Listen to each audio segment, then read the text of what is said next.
Hey, everybody.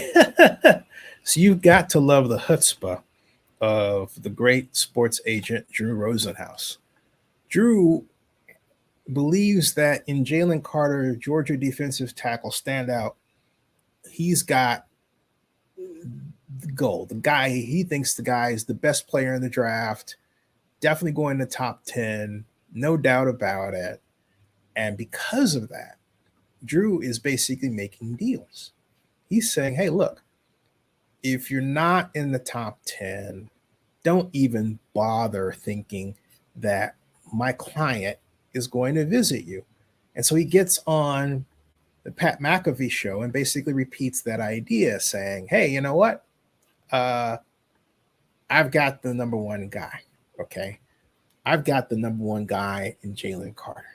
So why should I put my client on a plane after all he's been through, with the allegations and all that, and have him visit a team that he knows and they know will not be in a position to take him? Well, all right, I think Drew is hurting his client's draft stock. Why? Because now Drew's been at this longer than I am as an agent. I've never been an agent, but I have covered the NFL draft in person since 2005. And I've been a kind of a draftnik, not a kind of a real draftnik longer than that. Here's what I've noticed. You know who's really in control of the NFL draft? It's not the agents. It's not the media. Oh, no, no, no, no. It's the general managers and the deals that they make. Sometimes these deals are made in unison. In other words, dare I say colluding? Dare I say colluding? And yeah, I did say that, colluding. How else to explain some years where it just seems like just when you believe that the quarterback, the top guy, should be the quarterback, and okay, maybe it's like the gentleman from Florida State, EJ, whose name I just flew right out of my mind, but who didn't really last in the league that long either, unfortunately. But he was a great standout player at Florida State as a quarterback. Not quite Jameis Winston level, but good enough to be drafted number 10. Okay, good enough to be drafted number 10 as opposed to number 1. And so why with EJ Manuel in the year that he was drafted, okay, if you think about it, he, by some accounts, was going to go number 1. He didn't. He got drafted by the Bills at number 10. All right.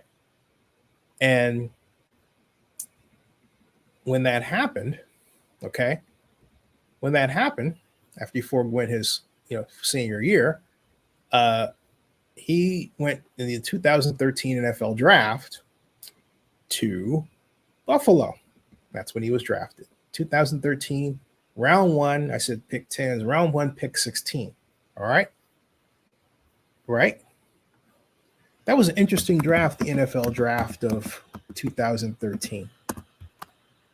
And if we go back and think about, who was picked in the first round and all of that stuff, all right? If we think about that, you know who the first pick was in that draft? The first selection, think about it. The first selection in that draft wasn't a quarterback. It wasn't a wide receiver. It wasn't a defensive end. Oh, no, it wasn't anything like that. He's an offensive tackle, Eric Fisher. Yeah, you heard what I'm saying. An offensive tackle by the name of Eric Fisher. Now, what does that mean?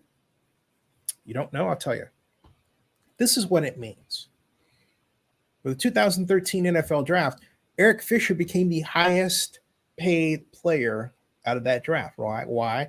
The unwritten rule goes like this. Well, in a way, it is written too. First player gets the most, second player gets the second most, and so on. So EJ Manuel essentially got 16th most. coming out. I'm not talking about restructuring a contract when someone does Buffalo well. I'm talking about who gets the most in terms of signing bonus and contract coming out of the draft. The rule is you pick number one, you get number one money. That's the rule. But it was also the GM's way of controlling how much was spent on rookies coming out by saying, you know what? Do you value this quarterback this high? No. Are you going to take him and pay him X amount of money? No. So what does EJ Manuel do? Who at one point was thought of by at least one outfit as being the number one pick. No, didn't happen. Boom. All right. Now, I don't believe that's going to happen at all this time in this, what will be the year of the black quarterback. But we're not talking about that here. We're talking about Jalen Carter, arguably the best defensive tackle and defensive lineman available. Some would argue the best defender, but I've seen him fall past some pretty good quarterbacks. All right. So the question is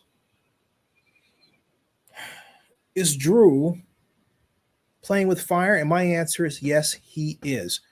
I don't know what is in Drew's genius mind, and he is a genius at this, but I think this is going to go the wrong way for him. Now, if it doesn't, and Jalen Carter gets picked one of the top 10, which I think he should be, all right, I think he should be, then I'm happy to be wrong because he is that good.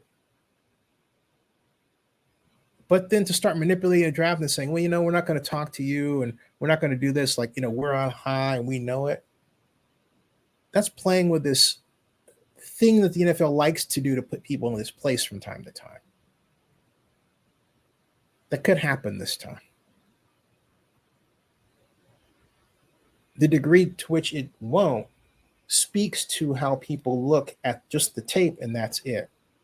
Personally, I hope Carter falls to the Raiders or to the Falcons, and that could happen. He's not going to be the number one pick. He's not going to be number two. He's not going to be number 3. 4, maybe Colts, possibly. And the others, crapshoot. But I can tell you the top 3 picks will not be for him. Could he fall past 10? He could. I think Drew has set up that climate. Drew has also set up a climate where some GMs could, have a conference call and say, you know what? We're not going to pick this guy.